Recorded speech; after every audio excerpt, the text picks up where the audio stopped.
la 10e émission de la série Pistes de réflexion pour se prendre en main. Nous terminons la 5e et dernière causerie.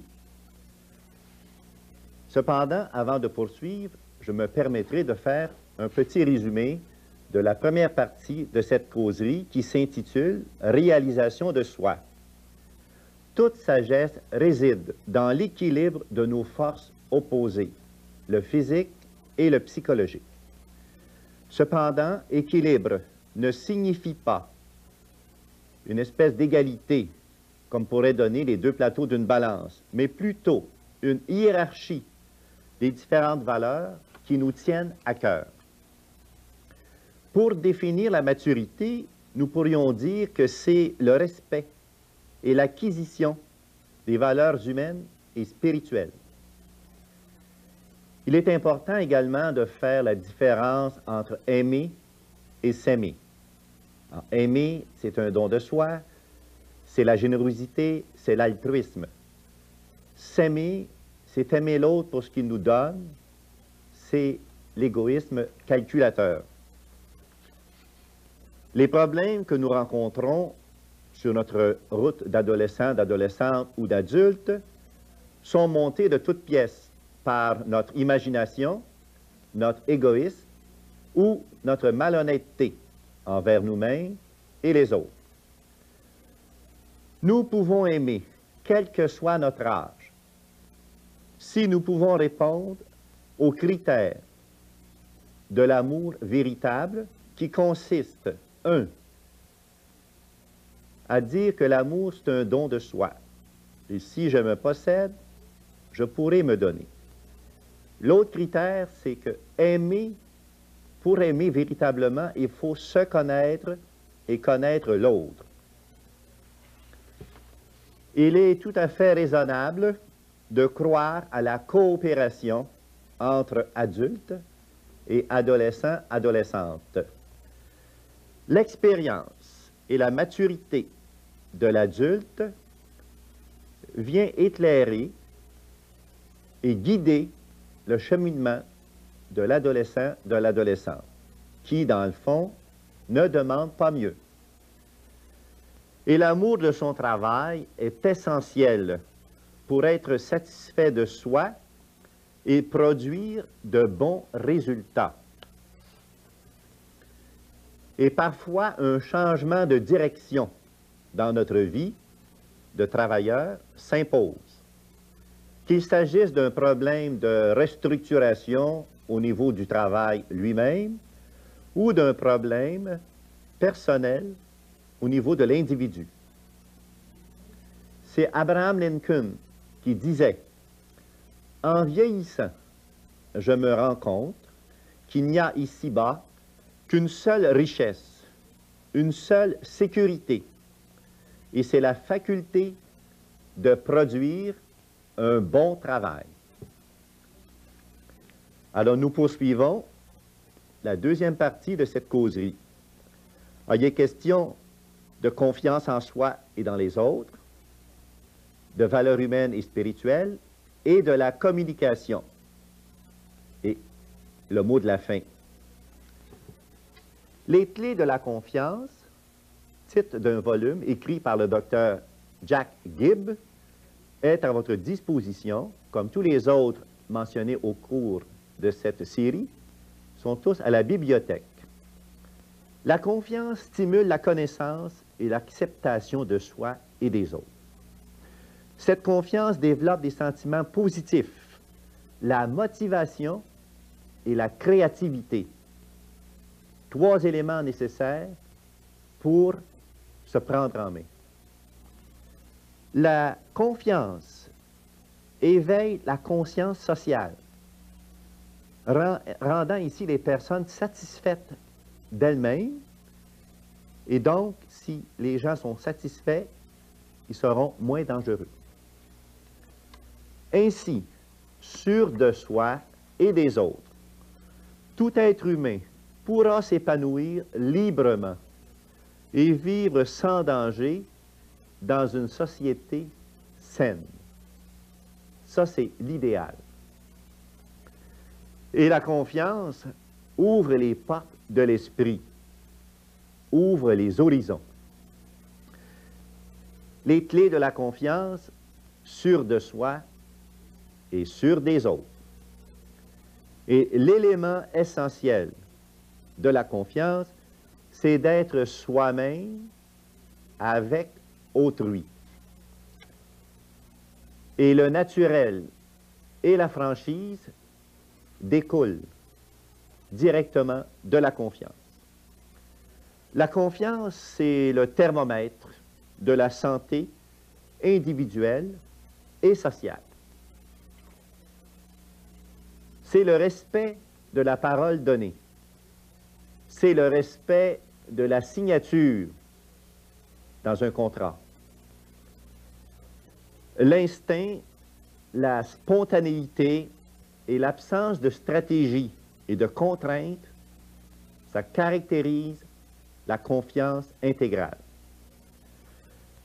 Comment reconnaître cette confiance? Lorsque je me fais confiance, je peux m'engager pleinement dans la recherche et le processus de découverte et de création de mon identité. Alors, pour faire ça, il faut avoir confiance en soi. C'est une première preuve de l'existence de la confiance. Une autre preuve, c'est lorsque je fais confiance à un autre, je lui permets, en quelque sorte, d'entrer en moi. Ainsi, la confiance enrichit ma vie, tandis que la peur ou la méfiance l'appauvrit. Autre conséquence positive de la confiance. Quand nous avons confiance en nous et que les autres nous font confiance, nous pouvons davantage vivre en paix avec nous-mêmes, nous accepter, nous aimer et nous épanouir confortablement dans tout notre être. Nous pouvons correspondre à ce que nous sommes, car l'identité personnelle émerge d'un climat de confiance. C'est important également de découvrir la façon d'être personnel, parce que pour être personnel, il faut avoir confiance en soi. Alors, chacun de nous formons une réalité et un être propre. Nous l'avons dit déjà, nous sommes uniques et c'est là notre plus grand trésor. Nous ne ressentons nullement le besoin de nous comparer avec d'autres. La vie n'est ni une course, ni une compétition, sauf envers soi-même. Quand nous réussissons à agir de la sorte, ça prouve que nous sommes personnels. Et plus nous avons confiance en nous, plus nous maîtrisons nos attitudes, notre imagination, plus nous acceptons notre corps, plus nous sommes personnels. Et nos faits et gestes reflètent vraiment notre vie intérieure. Tout part du dedans. Nous exprimons honnêtement nos sentiments intimes, sans les déformer et sans les dissimuler, c'est-à-dire sans les cacher. Par contre, nous sommes impersonnels si nous tentons de cacher la totalité ou une partie de nos motivations. Nous avons si peu confiance en nous que nous ne voulons pas révéler le pourquoi nous agissons de telle façon. Nous sommes personnels lorsque nous nous exprimons clairement et d'une façon naturelle, avec spontanéité. Et rappelons-nous que les relations personnelles sont faites de sentiments et que la dépersonnalisation surgit lorsque nous évitons ces sentiments ou que nous refusons de les voir Pour être personnel, nous devons tout simplement être humains et le manifester. Être personnel est à la base de la famille authentique, des communautés préoccupées de la vie de leurs membres. Et tout ça est basé sur l'interdépendance, c'est-à-dire c'est le phénomène de la solidarité. La confiance naît quand nous avons suffisamment confiance en nous pour impliquer toute notre personne dans nos faits et gestes. Et quand nous sommes personnels, d'une manière authentique, les résultats ne peuvent qu'être positifs. Tout devient possible au moment où la confiance l'emporte sur la peur. Et dans une relation profonde et familiale, les partenaires partagent des valeurs et des perceptions et des croyances fondamentales. Ce n'est pas pour rien que nous continuons d'affirmer que la base, la cellule de base de la société, c'est la famille. Alors, ces partenaires dans la famille manifestent une confiance réciproque fondamentale. Et pour eux, les partenaires, cette confiance représente l'élément le plus important de leur relation. Qu'il s'agisse de la famille, qu'il s'agisse du monde du travail, du monde des loisirs, quel que soit le problème qui survient, si la confiance entre les partenaires règne, il est possible d'arriver à résoudre les problèmes. Alors, c'est la confiance qui est la base pour être capable d'arriver à des solutions. Et la vie spirituelle révèle la présence d'un climat de confiance très élevé. Et ce spiritualisme signifie être à l'écoute de nos éléments intérieurs et cosmiques. En résumé, la confiance crée la simplicité et concentre nos énergies sur ce qui est important. D'où nécessité d'établir une hiérarchie dans nos priorités. Et ça, question maintenant de certaines valeurs humaines et spirituelles. Dans un premier temps, il faut tenir compte des autres dans la vie. Si tous et toutes, chacun et chacune, nous désirons que la vie soit le plus agréable possible, il faut que notre vis-à-vis, notre voisin, soit respecté, écouté, compris et considéré dans le fond comme nous aimerions être traités. Qui parmi nous n'est pas sensible à ce qu'on fait ou dit à notre sujet? Bien, disons-nous que les autres ne sont pas bâtis autrement que nous. Et c'est en ayant constamment à la mémoire ce que nous sommes et en nous plaçant à la place soit d'un copain, d'une copine, de nos parents, d'un membre d'une association quelconque, que nous saurons comment nous devons nous comporter dans notre environnement quotidien. Pour bâtir ce que nous voulons, il est essentiel de tenir compte de ce que nous sommes. C'est comme dans une construction. Le solage va prendre différentes formes pour recevoir la maison. Mais ce qui est fondamental, c'est le solage. Quand le solage est terminé, nous n'avons plus le choix. Il faut suivre le contour du solage pour la construction future. Il en est ainsi pour nous. On doit tenir compte de ce que nous sommes pour bâtir ce que nous voulons. Notre personnalité est tout ce qu'il faut. Qui que nous sommes. Alors, notre personnalité, c'est tout ce qui fait que nous sommes nous-mêmes. C'est pour ça que c'est important d'arriver à se connaître. Physiquement et mentalement, nous réagissons et agissons selon ce que nous dicte notre entourage.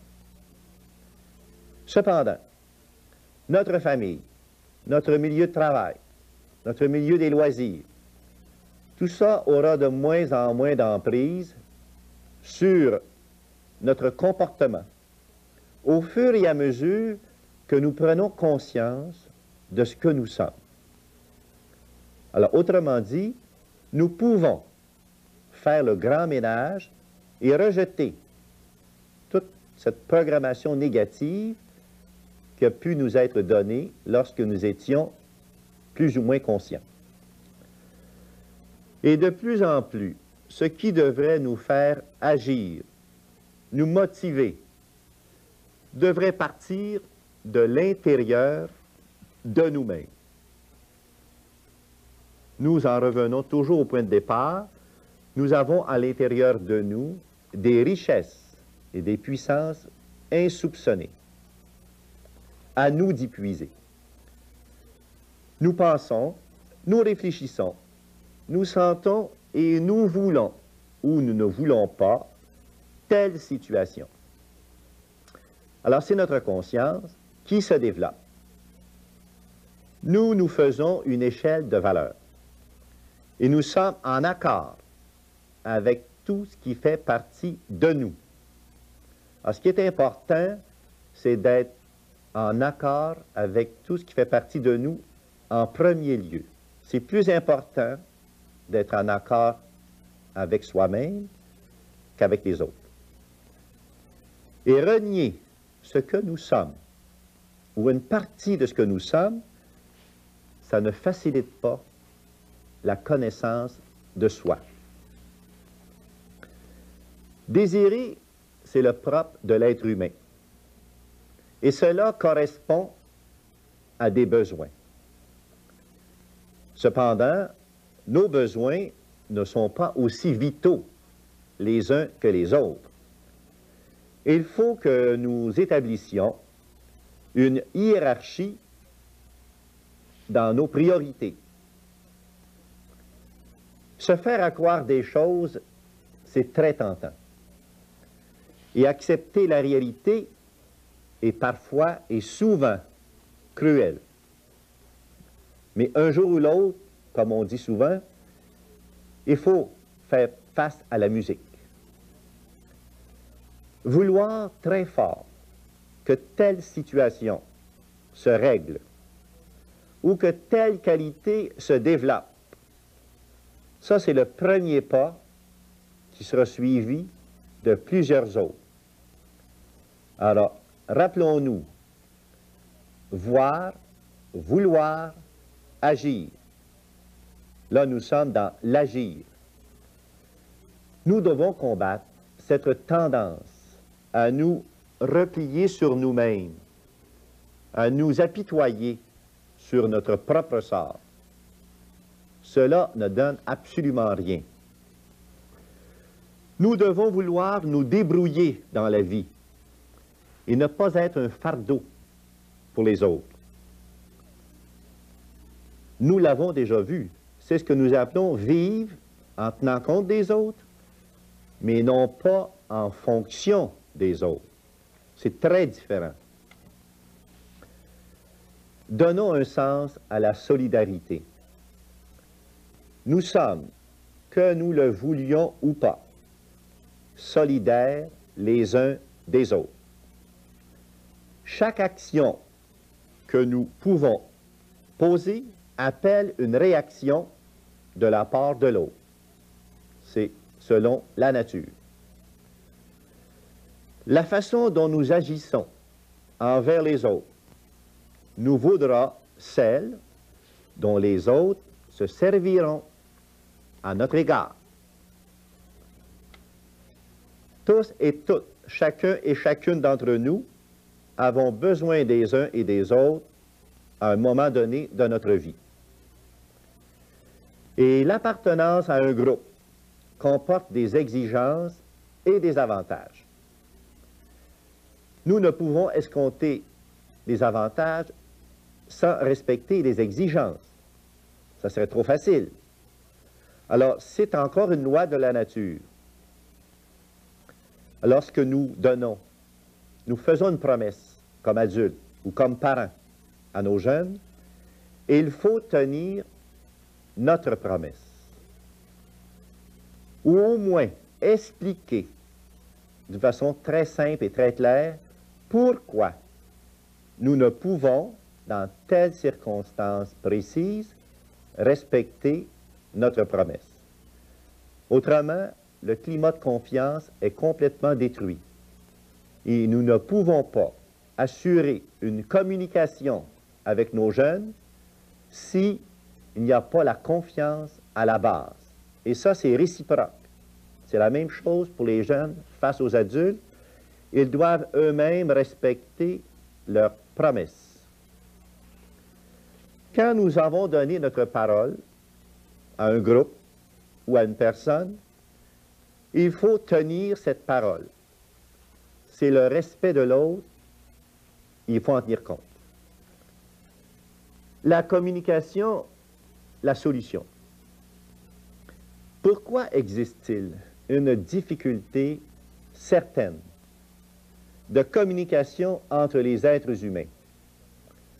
Qu'il s'agisse d'adultes entre eux, d'adolescents, d'adolescentes entre eux, ou d'adultes versus les adolescents, adolescentes. Beaucoup de personnes souffrent de ce manque de communication.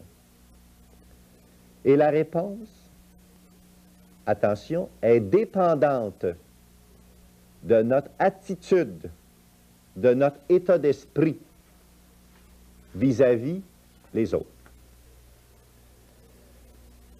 Il faudrait voir ce que personnellement nous pouvons faire ou changer avant de pouvoir poser comme condition ce que l'autre devrait modifier, dire ou ne pas dire, afin que la communication soit positive. Ça revient à dire faire les premiers pas. Et aussi, c'est de pratiquer ce que nous appelons l'écoute active. Lorsque nous écoutons quelqu'un, il ne faut pas penser à la réponse que nous allons donner. Il faut être très réceptif du message de l'autre. Et ainsi, par notre attitude, par notre physionomie, montrer à notre interlocuteur que nous sommes intéressés à ce qu'il nous dit. Alors, ce n'est pas le temps de préparer une réponse. Il faut savoir écouter. D'ailleurs, c'est peut-être un grand reproche que nos jeunes adressent, soit aux parents ou aux adultes. Alors, des fois, le jeune nous dit, je n'ai pas sitôt ouvert la bouche, je n'ai pas terminé ma question et j'ai déjà ma réponse. Ce n'est certainement pas la façon idéale d'entrer en communication les uns envers les autres. Alors, une petite synthèse de cette deuxième partie. La confiance, elle développe des sentiments positifs. Ça développe la motivation et la créativité. 3 éléments importants pour se prendre en main. Et l'élément essentiel de la confiance, c'est être sûr de soi et d'autrui. Et la confiance est le thermomètre de la santé individuelle et sociale. Et la confiance enrichit ma vie, tandis que la méfiance ou la peur l'appauvrit. Nous sommes personnels lorsque nous exprimons clairement et intégralement nos sentiments. Et pour être personnel, nous devons tout simplement être humains et le manifester. Qui parmi nous n'est pas sensible à ce qu'on dit ou fait à notre sujet? Alors, il faut nous dire que les autres ne sont pas bâtis autrement que nous. Et pour bâtir ce que nous voulons, il faut tenir compte de ce que nous sommes. Et se faire accroire des choses, c'est très tentant. Mais il faut être réaliste. Et on doit combattre cette tendance négative à s'apitoyer sur son propre sort. En conclusion, je vous soumets un poème que j'ai écrit dans mon livre. Alors, je l'ai intitulé « Je nous interroge ». Avons-nous souvent remarqué que nous pourrions agir dans le sens que nous désirons en voulant nous décider? Avons-nous remarqué que beaucoup trop de gens ne sont jamais contents et souvent maugrés, ça veut dire chialent? Nous, avons-nous su que nous pourrions devenir ce que nous sommes après y avoir bien cru? Nous voulons réaliser un rêve de toujours, celui enfin d'aimer ceux et celles qui nous entourent. Oui, nous donnerons, quand nous le pourrons, un coup de main à notre frangine, à notre frangin. Alors c'est terminé, espérant que ce témoignage et ce partage ont pu à quelque part être un encouragement, une motivation à regarder en avant et à se prendre en main. Je parle autant pour moi que pour vous. Alors ici, Gilles Dubuc, qui vous dit que la vie vous sourit. Et si nous sommes positifs, si nous croyons en nous d'abord, si nous nous faisons confiance, si nous nous respectons et si nous agissons selon les lois de la nature, nous serons capables d'être